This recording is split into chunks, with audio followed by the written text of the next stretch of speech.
What's up guys, welcome to the channel. Jared here with AGM.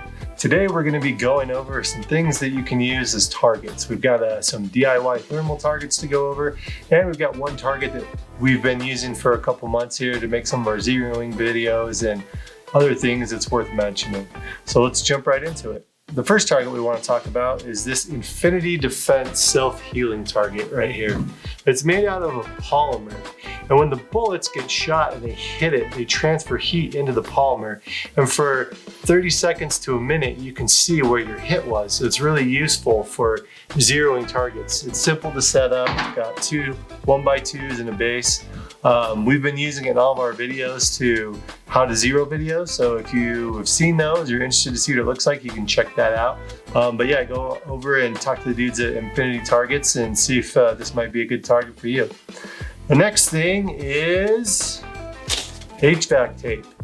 You can take HVAC tape and run that across cardboard. And as you do, you create contrast in heat. That's really what you're looking at, really a contrast in temperature when you're finding a thermal target.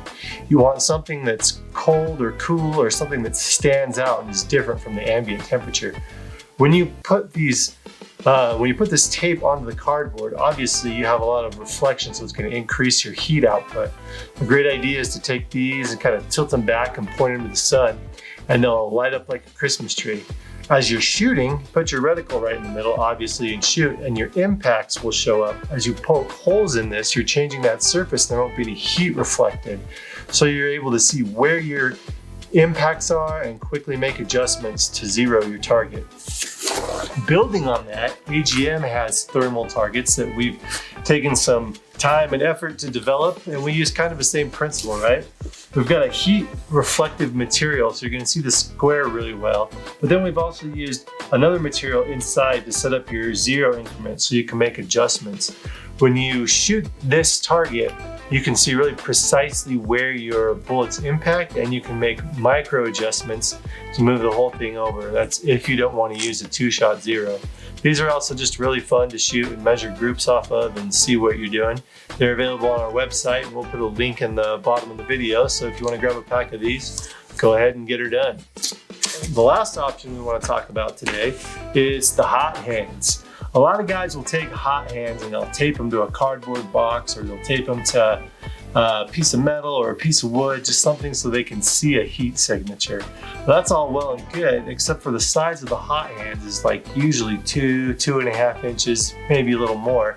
And they can also bloom a lot and produce excess heat on the edges. So when you're zeroing, you're really shooting at kind of a bigger target, right? You know you're hitting it, but you're hitting somewhere in here depending on the heat bloom.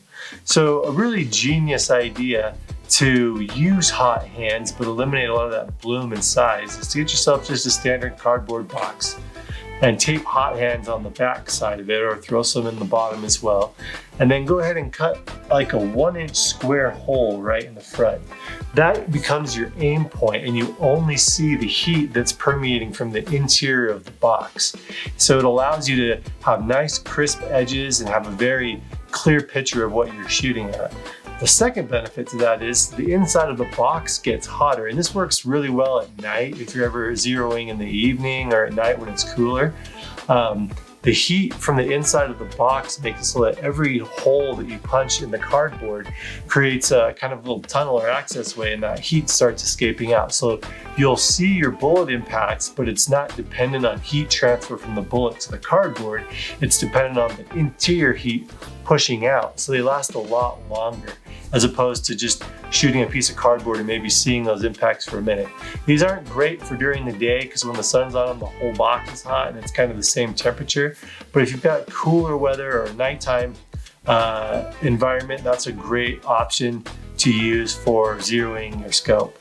There's a lot of other things you can do out there. We've seen guys that use ice bottles or a variety of other things. If you've got something unique or fun that you like to do, leave it in the comments. Hopefully this gives you guys a couple of ideas of things that you can shoot at and different thermal targets. So thanks for visiting, and subscribe to our channel for more helpful tips and content on thermals and thermal targets. We'll see you later.